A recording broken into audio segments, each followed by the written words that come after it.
Hello. So good evening to all of you. I'm just waiting for a while so that if any other student has to come in, they can just join. So I'm just waiting for that. Okay. So just a minute or so and then we can start off. Today we are going to study about the economies of scale and revenue concepts. All right. And this is I'm still doing the economics part. After doing today's topic, most of it will be covered, the particular topic which we have been doing, and then in the next class I'll take up business law. Okay, if needed I'll take business law in that one. All right.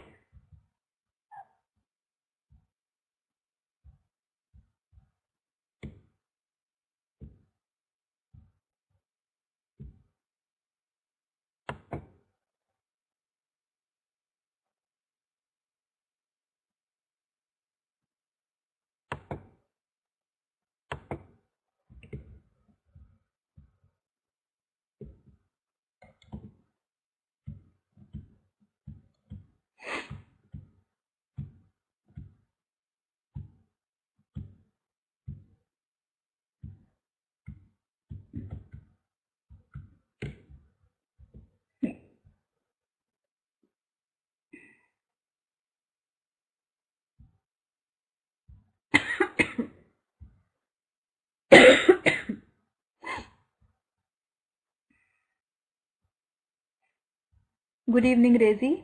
Welcome to class. So now I'll just start off. So today we are going to study about economies of scale and diseconomies of scale. You all must be knowing about it, economies and diseconomies. Any idea you have? You can just share it about the concept of this.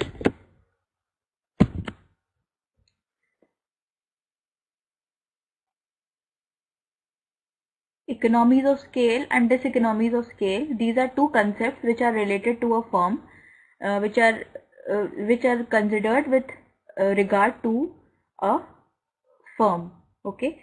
So economies of scale means when a firm, because of its big size and huge level of expansion and huge scale of operations, get certain benefits, that is economies of scale.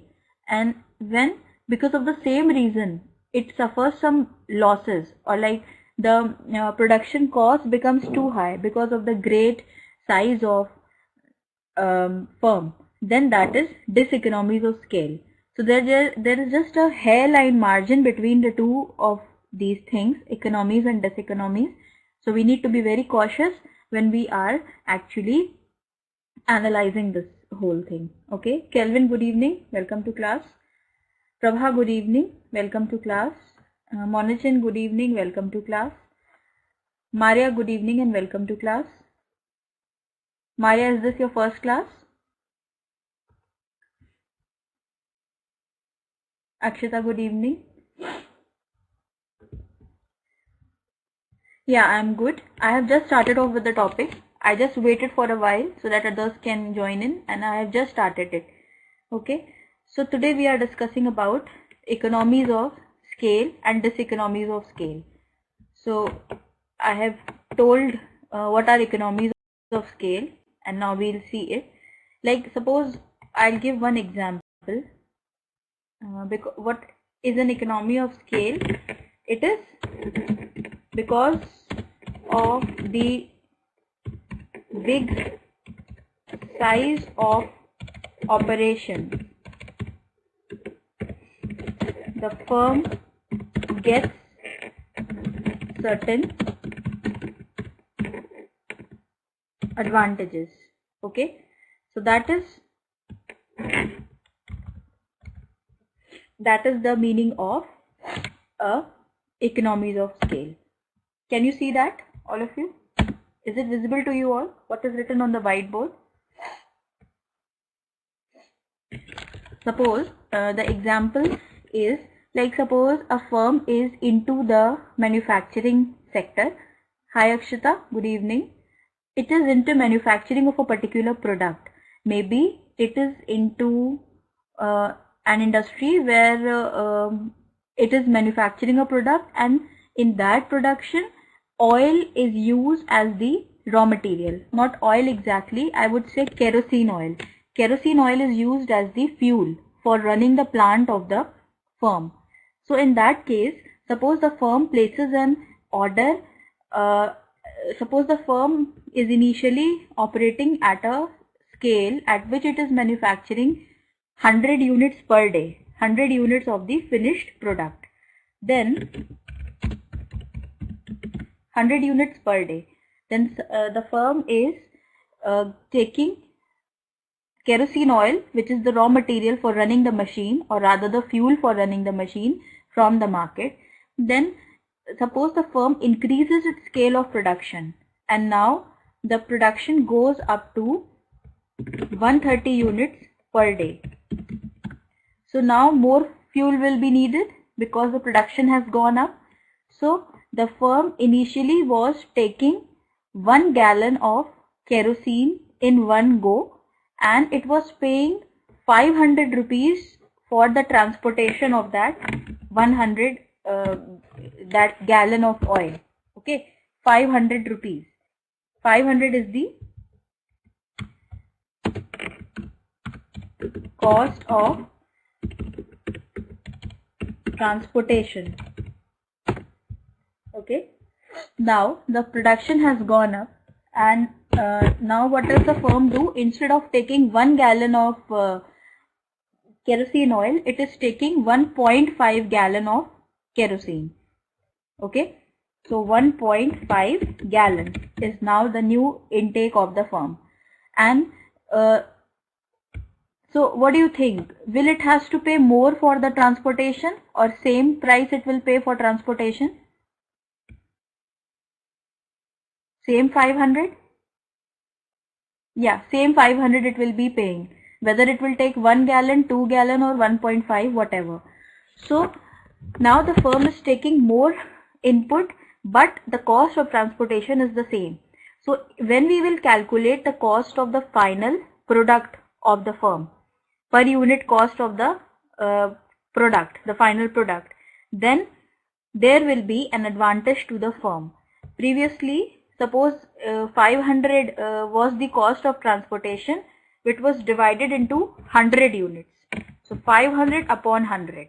So per unit cost of transportation was 5 units, isn't it? Per unit cost was 500.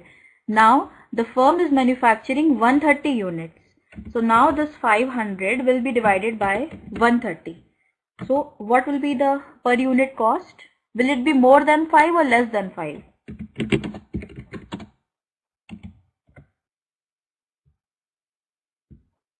It will be less than 5? No, Prabha, it cannot be more. It is paying the same amount of money, but is taking more output, taking out more output. So less than 5 will be the cost of per unit cost of transportation. That's really good, Nixon. Exactly, it will be 3.8. If we round it off, it will be 3.9. So now when we are doing the final costing of the product, then if we have to include every cost into it, isn't it? Like cost of raw material, cost of electricity, cost of maintenance of the machine, cost of labor, cost of transportation will also form a part of the same. So in that case, we are now paying less than 5 for 1 unit for every unit of product. So overall cost will be lesser than what it was previously. Maybe previously the per unit cost was 50. Now it may be something around 48. So we are in the firm is in an advantageous position. It has managed to bring down its cost of production. Okay. So that is how the firm is in a beneficial position because of the economies of scale. It is just because of the expansion of the plant that the firm is manufacturing more, and because of that it is getting this advantages thing, like it's availing that advantage. So this is what the economies of scale is all about. And one thing to be noted is that there is not exactly any reduction in the cost, but actually there is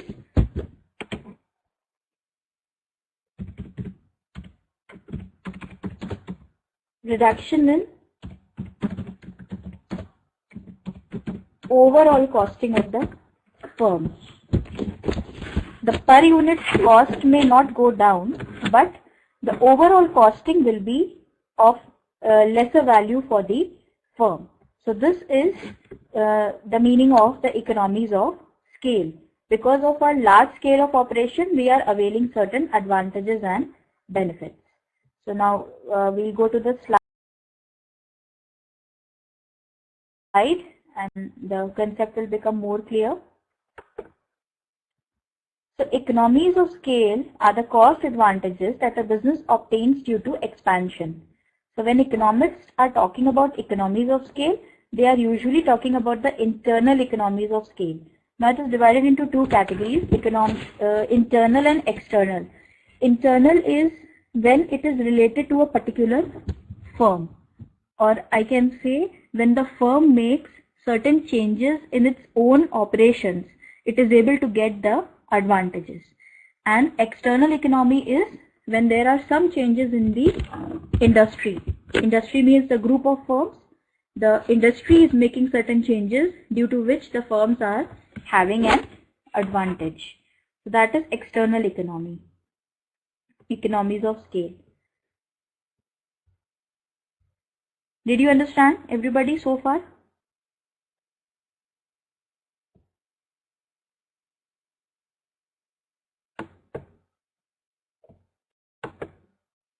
Okay, now going ahead. Now what is diseconomies of scale? Diseconomy is the reverse of that. It is when, because of the large size, the firm is not in an advantageous position. Like suppose initially the firm was manufacturing 100 units and it employed 10 labor. I'll make it on the whiteboard so that it's more clear.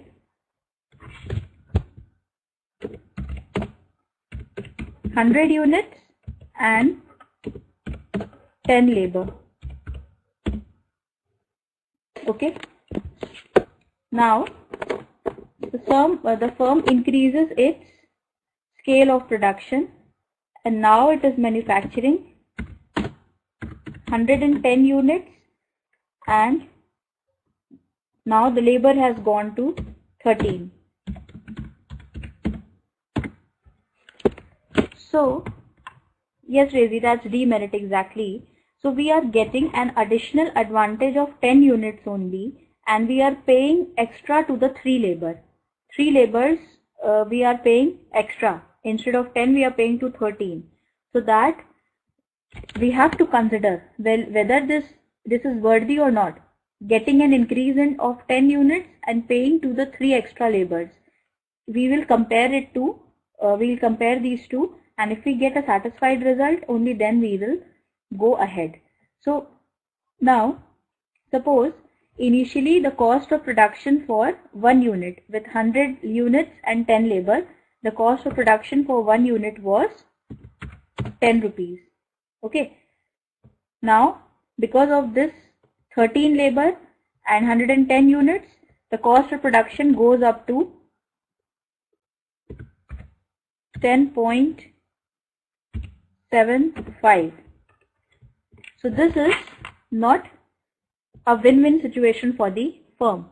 This is a disadvantage to them. Because of the increase in size, they are incurring additional costs. That is why this is a case of diseconomy of scale for the firm. Okay. So this is not feasible and will not be preferred by any firm. That is because it's a diseconomic state. So diseconomies of scale are the disadvantages of being too large, A firm that increases its scale of operation to a point where it encounters rising long-run average costs is said to be experiencing internal diseconomies of scale. Okay. So this is not needed. The best example can be like initially the firm was manufacturing 100 units, and now for 110 units it may have to install an additional plant. So if we compare the cost of that additional plant to the advantage we are getting from 10 extra units, we would definitely be in a loss situation. So that is a diseconomy of scale for the firm. Because of our large size, we are incurring extra costs. So it is better to be settled at the previous units of labor, previous units of output only. Okay, a previous level of production. That will be the satisfaction point for us. Is it clear?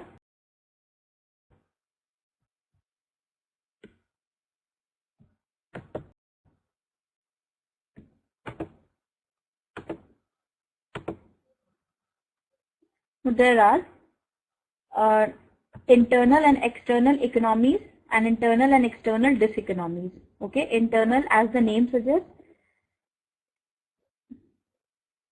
Nixon, that was just a hypothetical calculation. Okay, there wasn't any maths behind it. It was just hypothetical. For the sake of example, I took that. Okay. So internal economies of scale are lower long-run average cost resulting from a firm growing in size. Because of its own operations, the firm is in an advantageous position. Then external economies may be when, because of the industry norms, the firm is having an advantage of cost. Its overall production cost is going down because it's a part of that industry, and the industry is giving certain advantages to the firms operating. If I talk about an importing firm, a firm which imports products from the raw materials for its product from the outside country, from a foreign country. So in case the foreign country lowers down the excise duty and taxation and other types of taxes on that raw material. Suppose India takes oil from the Middle East countries. So if the Middle East countries, they decide and they curb the taxation on the oil, the oil which they are selling to the various countries including India. So in that case, the cost, the firm which is importing in India, it is in the hands of Reliance Industries. So the cost for Reliance Industries will now be a little lower than what it was previously because of reduction in the taxes at the end of a foreign country, at the end of the supplier, the Middle East countries. So in that case, the firm is enjoying the economies of scale. Reliance will be in an advantageous position, but not because of its own effort, because of the effort of the industry. Okay? Because of the external reasons. So that is an external economy of scale. Alright?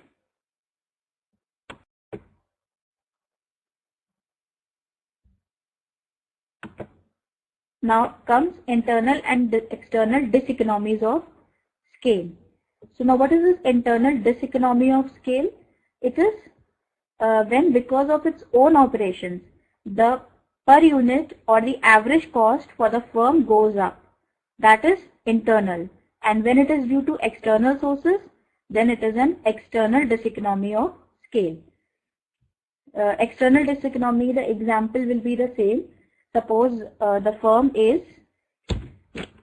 importing oil from the Middle East countries, again Reliance Industries.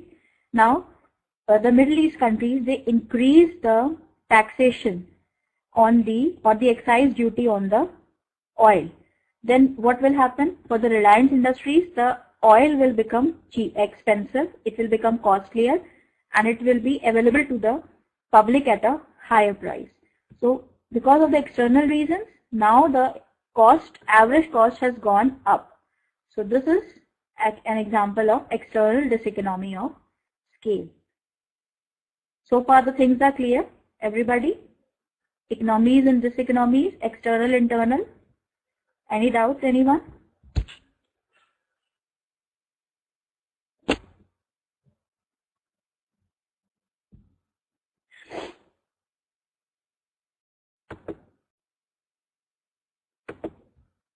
Okay.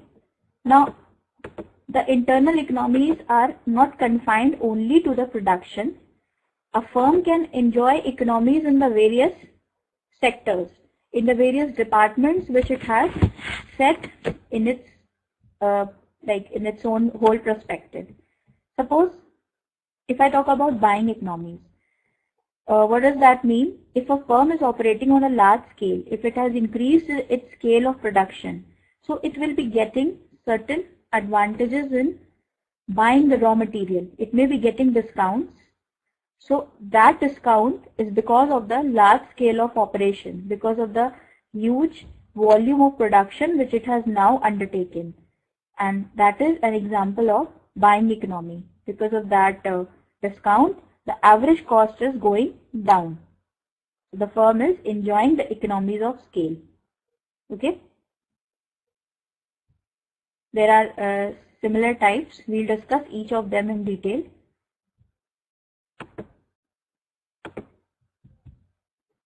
Now, this is the first one, the buying economies. They are the best known type. Large firms that buy raw materials in bulk and place large orders for capital equipment usually receive a discount. Okay, so this means that they have paid less for each item purchased. So they may receive a better treatment because the suppliers will be anxious to keep such large customers. So they are in overall an advantageous situation. Their prices are low because of the discounts, and they are getting certain privileges also from the suppliers. So that is an example of buying economies. Is it clear? Any doubts? Anyone?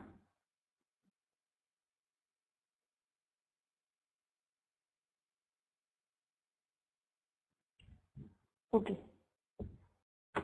Now next is selling economies. Now selling economies is a big function for the firm. So it involves lot of costing, lots of costs are involved, expenses are there which are incurred in the selling of the product. So when we go for large scale operations, then we get certain economies in selling as well. Like every part of the marketing has a cost, particularly promotional methods such as advertising and running a sales force. So many of these marketing costs are fixed costs, and so as the business gets larger, it is able to spread the cost of marketing over a wider range of products. Now suppose a firm is having a sales department, and they have a separate advertising department in that. So in the advertising department, there is a printing press and there is a printer, which is a permanent employee of the company. So what the firm is doing, it is paying salary to the printer every month, isn't it?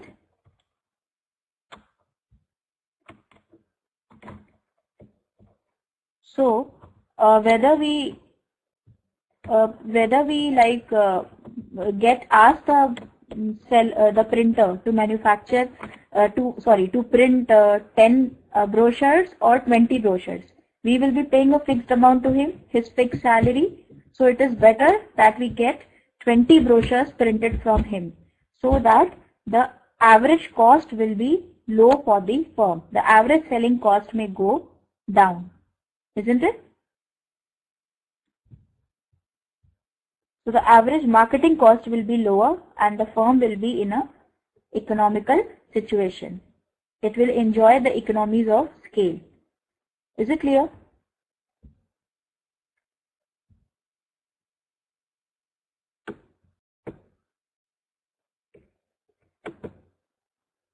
Now the third type is managerial economies. This is very a common type of economy. When the firm grows in size, what it can do? It can set up a separate department for the various functions. It can have a marketing, human resource department, finance department, sales department. Every department can be headed by a specialized manager. So these specialized managers, they are very much experienced, very efficient. So the wastage and the chances of things going wrong will be very less. So we will be in an advantageous position again because of these managerial economies. Managerial economies is when, because of the excellence of the managers, we are able to save some amount of money and resources for the firm. So that is an example of managerial economies. Okay. The specialist managers are likely to be more efficient as they possess a high level of expertise, experience and qualifications compared to one person in a small firm trying to perform all of these roles. We say jack of all trade and masters of none. So this is a saying in English. So if we will put all the functions under the control of a single person, so that person will be just like that jack only. He will not be able to do justice to any of these functions, any of these departments. So if the departments are headed by experienced person, we will definitely have savings.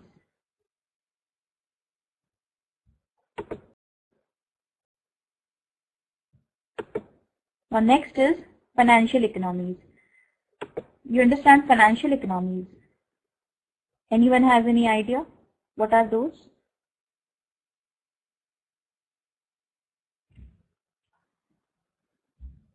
Just think, I'm having water. I'll just get back in 1 minute.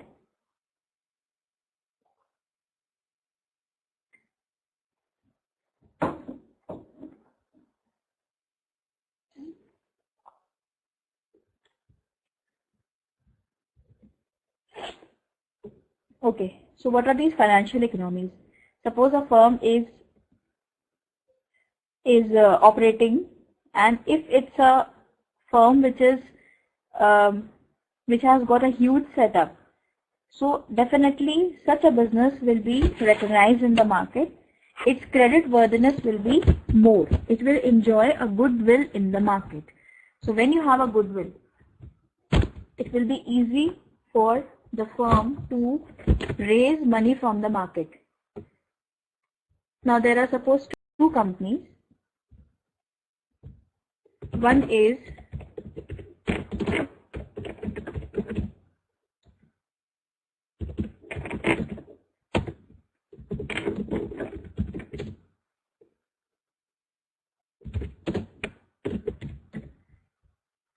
there are two industries operating in the same sector.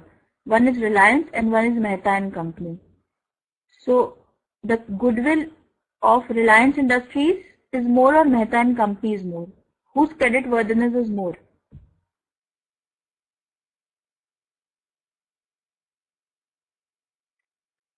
Yeah, it's Reliance Industries. So if Reliance Industries is in need of extra money, or if it needs extra finances, then it will be easier for it to float money from the market. It can float its shares and get money from the market easily. It can issue shares, debentures, and even banks will be ready to give loan to this company because of the high credibility it enjoys in the market. It has built the credibility over a period of time. But this company, Mehta and Company, it is not in a very not in a very feasible state. Like people may not be recognizing, may not be knowing this company. So it might have certain problems in the raising of loan and funds. So this is what is the meaning of financial economies.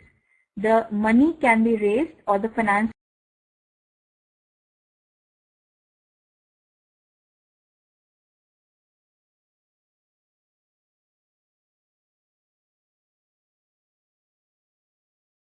can be raised very easily. Okay, so many small businesses find it hard to obtain finance, and when they do obtain it, the cost of finance is often quite high. This is because small businesses are perceived as being riskier than larger businesses that have developed a good track record. So larger firms therefore find it easier to find potential lenders and to raise money at the lower interest rates. Even if they take loans from the lenders, from the money lenders, then also the rates of interest will be less for them. Is that clear? Any doubts so far in any of these economies? So far we have done 3 or 4 types of economies. The first one was 4. Okay, Maria, can you name them? The first one was buying economies, then selling economies, yes, then selling, then what else? Managerial, and the next we have done is financial. Okay.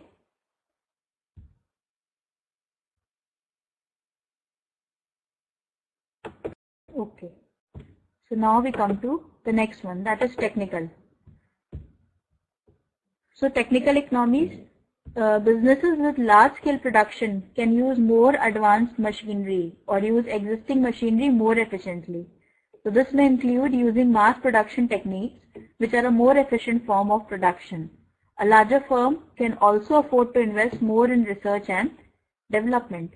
Yes, there can be there can be a separate department for this purpose, research and development, and a firm can manage to invest in research and development if its operations are on a huge scale. Now, the best example of technical economies is, like, suppose there's an hospital in the city. If we go to a regular hospital, a simple hospital, then we don't find every type of machine in that particular hospital. Okay, but if we go to a super specialty hospital, then there are different departments, and then there have different equipments as well. The different machineries which are needed, they are very much there in a super specialty hospital. So because of its huge scale of operation, that super specialty hospital is able to cater to the needs of the people in a more satisfactory manner. So this is an example of technical economies. The technology is very advanced when the scale of production is huge and massive. All right.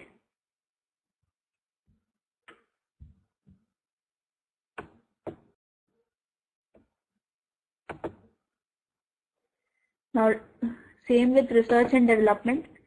If the firm is well established, it can have a separate department for conducting research and development. And R&D is very necessary if you want to keep pace with the changing things, the changing methods of production and everything. All right. So a large firm can have a research and development department, since running such a department can reduce average costs by developing more efficient methods of production and raise the total revenue by developing new products.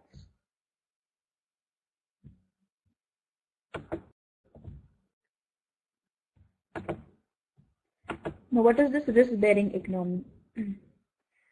Risk-bearing economy is like when the scale of operation is very huge. So what we can do is, the firm is in a position to spread the risks of trading into different departments.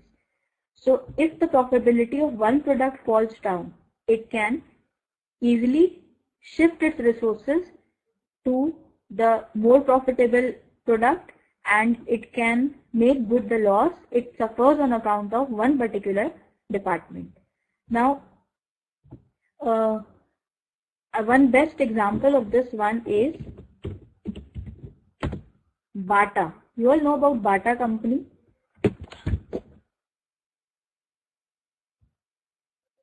What is this company about?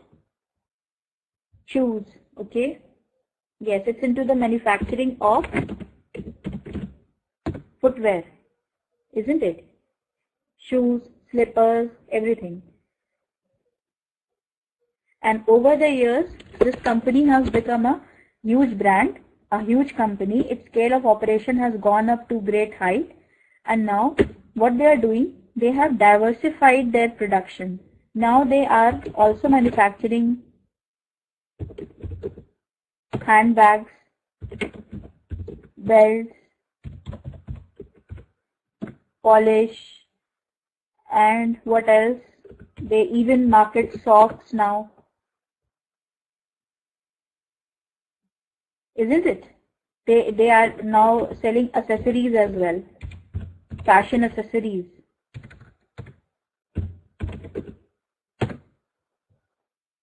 So they have diversified their operations, and in case if it's having a loss in the accessory section, it can use the same resources in the manufacturing of shoes only. Okay. The best example is Nokia. Nokia is a big brand, and suppose it has got diversified products. There are different products. If it is into the manufacturing of, if it has got a range of products like range of mobile phones, it is also manufacturing a simple black and white handset and a smartphone as well.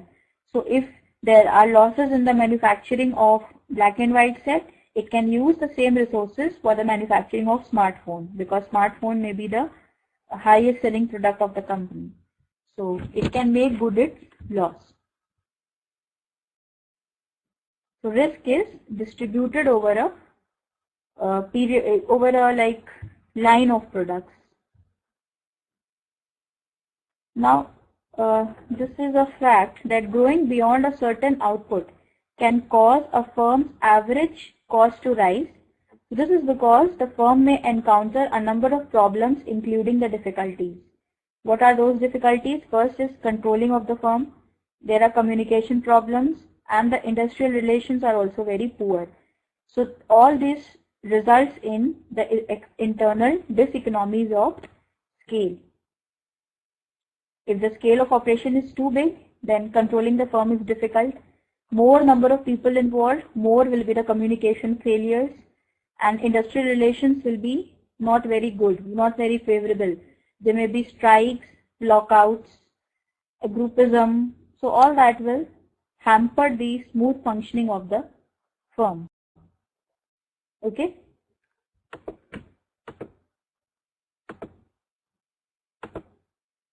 So this is a fact, like one who is managing a large firm, it will be difficult for them to supervise everything.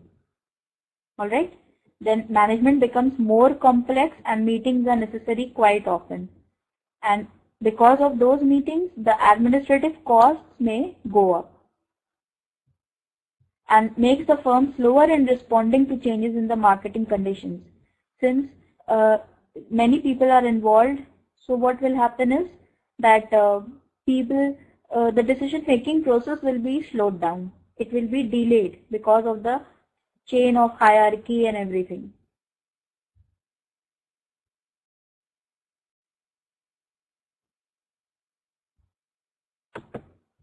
There will of course be communication problems. It's difficult to ensure that everyone is aware about their duties in a large firm and available opportunities like training. Then they may not get a chance to exchange their views and innovative ideas to the management team. So that is one side effect of huge scale of operation. Poor industrial relations, higher risk for larger firms as there will be more conflicts and diverse opinions. Lack of motivation of workers, strikes will be seen at certain situations. Okay. Any doubts, anyone?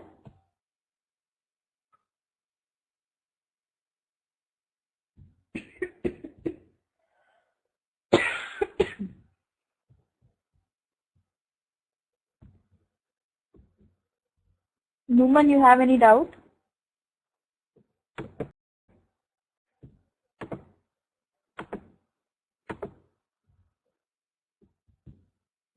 So these are the advantages of external economies.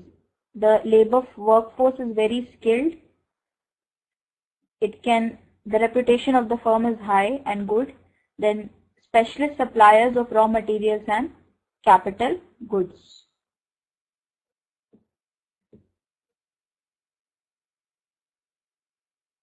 Like one industry may be the giant industry, and the like if I say Maruti Udyog, what is it? It is a car manufacturing unit. So does Maruti manufacture the car on its own? It needs the raw material which are provided by the various subsidiary industries. So if the size goes big and huge of the firm, then it can allot certain subsidiary industries. It can allocate certain industries the tag of subsidiary industries which can provide it the necessary raw material for the manufacturing purpose. The best example is car manufacturing industry.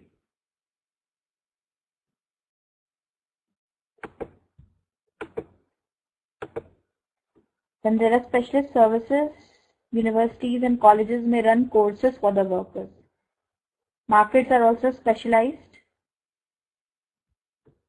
Then improved infrastructure. The infrastructure is really good for a big industry. You all know about SEZ.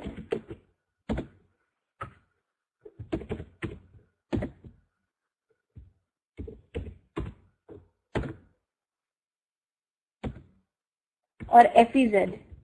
I think in Middle East it's called FEZ. What is FEZ?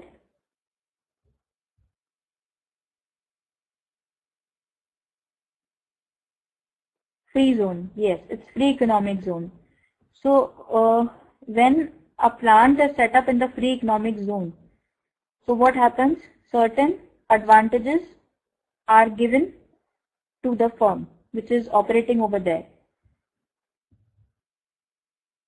It can be export, import, it can be anything, or a production unit, Nixon, it can be anything. It's not necessary only export. Okay. So if a firm is set up over there, then it will have the advantages of cheaper electricity, cheaper availability of land, the costs of the land will be high, skilled workers will be there, 24/7 water supply may be there, then the connecting link may be very good, new airport lines may be made up, dock facilities may be developed. So all these are the infrastructural facilities which will be availed by a firm which is operating in that free economic zone or the free zone. Yes, it's beneficial for the firm only, and these firms together make up the industry. So it is overall beneficial for the industry. So greater the scale of operation, greater are the chances of availing these advantages. Now diseconomies, the reverse. Just as a firm can grow too large, so can an industry. Then what will happen? The firms will be larger, the transportation will increase, there will be congestion, increased journey time, high transport costs, and reduced workers' productivity.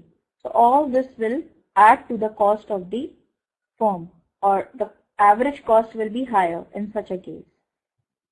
Now growth of industry may increase the competition for resources, pushing up the price of key sites, capital equipment and labor. That is also one reason. So we have to keep a watch that at what level we have to stop. That is important. So this is done. You all understood this topic, economies and diseconomies of scale?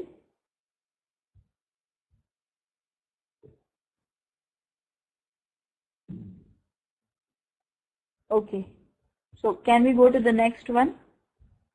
We'll do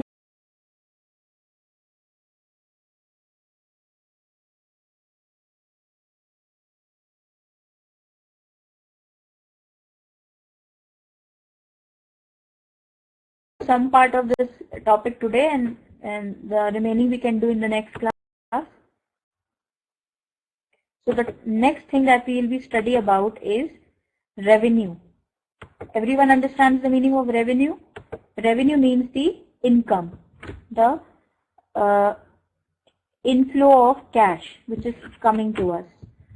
So there are basically three types of revenues which we consider. One is total revenue, average revenue and marginal revenue.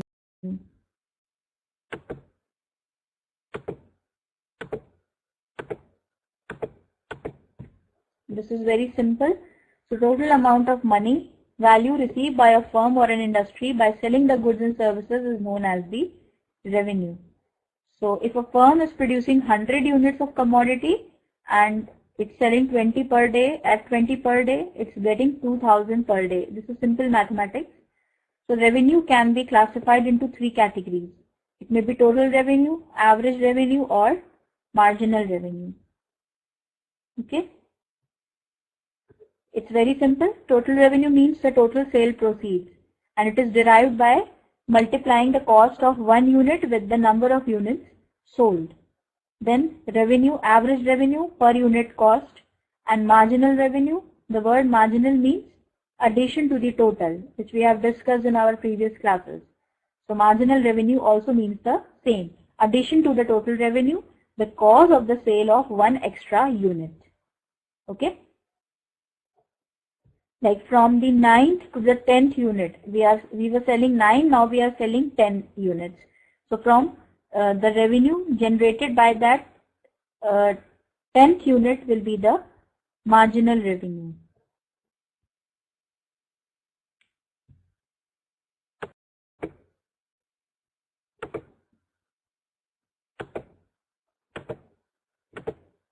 So let's see what is the general concept of total revenue.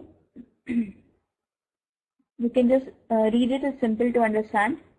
Total sum of money value received from the sales of various quantities of output of product produced during a given period of time at certain price level is known as the total revenue of a firm or an industry for that time period. So it's arrived by multiplying Q with P, where Q is the total quantity and P is the price per unit.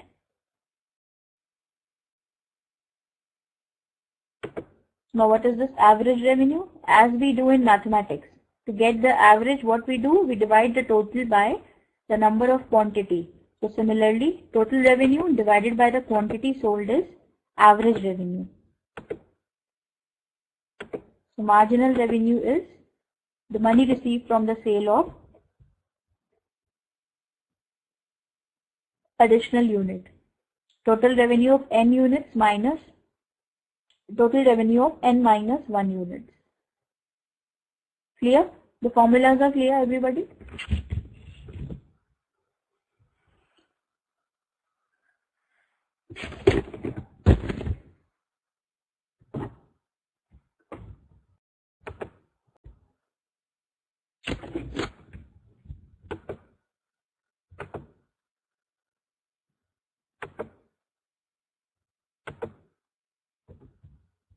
So we can say the marginal revenue is the change in total revenue due to a change in the quantity sold on the market, in the market by 1 unit.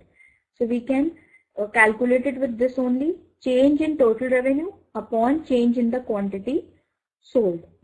We can use either of those formulas. The answer will be the same.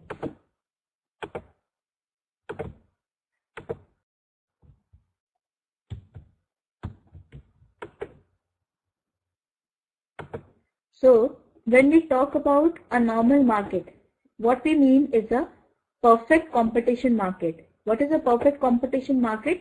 It is a market situation when there are large number of buyers and large number of sellers for the identical products, and the units which they are selling or the products which they are selling are all homogeneous by nature. They are all similar types of units. So there are large number of buyers and large number of sellers. For the example is mobile industry. There is Nokia, Samsung, Sony Ericsson, what else? Gioni, Micromax. There are n number of companies. So that is a perfect example of Apple. Prabha, it will be Apple. iPhone is a type of phone. The company is Apple. So the buyers and sellers are many in number, and the market price of a product is determined by the free play of the demand and supply curve. Okay, it will be adjusted on the basis of the demand and supply for the product. If the demand is more and the supply is less, the price will be higher. But if the demand is less and the supply is more, the price will be lower. So there is no intervention by the sellers in this case. In fact, the buyers are the king in case of a perfect competition, and sellers are the price takers. They will have to take the price which is decided by the industry. They cannot deviate from that. Okay? They have no role to play in case of a decision making, like price making. So that means neither individual seller nor buyer can change the price of the product. So in this structure of the market, firms are the price taker, not the price makers. This is simple.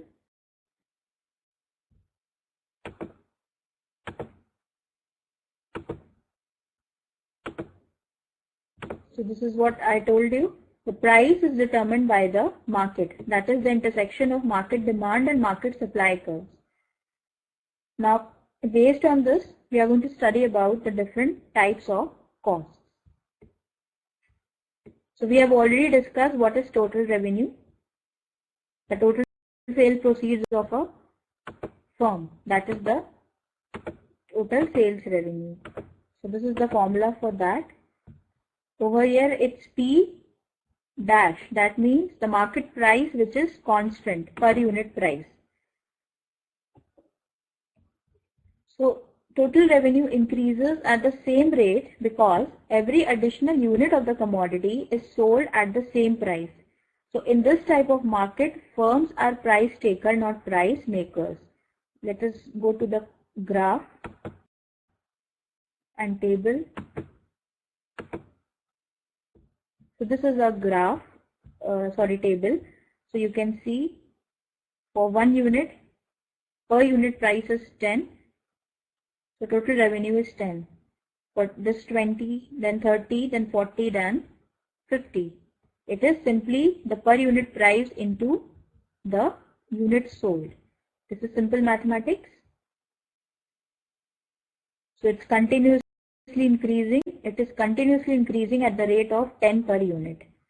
So now we can place it on a, or plot it on a graph. How will the graph look like?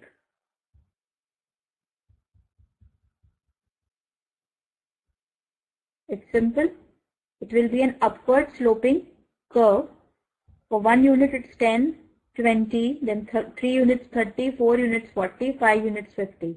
So it will be simply an upward sloping curve. Okay.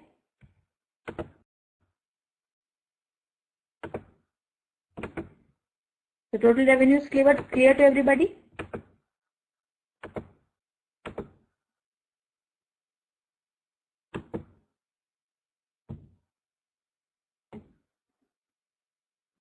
Now the next one is average revenue.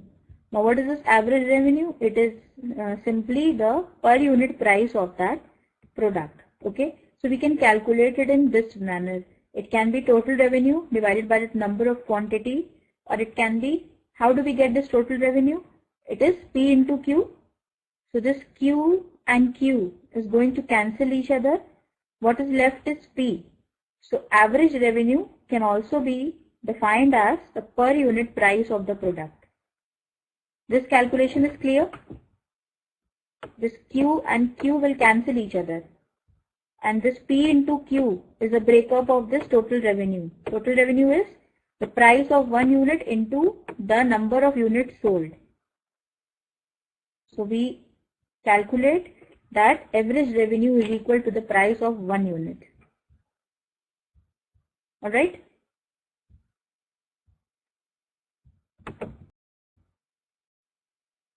So now going ahead, we can explain it with the help of a table. So you can see now we have added one more column to this table, that is the column of average revenue. It's total revenue upon Q. So for every unit it is 10. So this average revenue is equal to the per unit price. Okay. Now we plot it on a graph. These are the characteristics of this. which shows that the average revenue is constant and is equal to the price for all levels of output.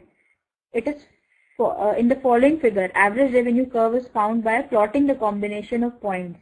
So what will it look like? It will be a horizontal line. Okay, it will be a line horizontal to the x-axis. We can see that.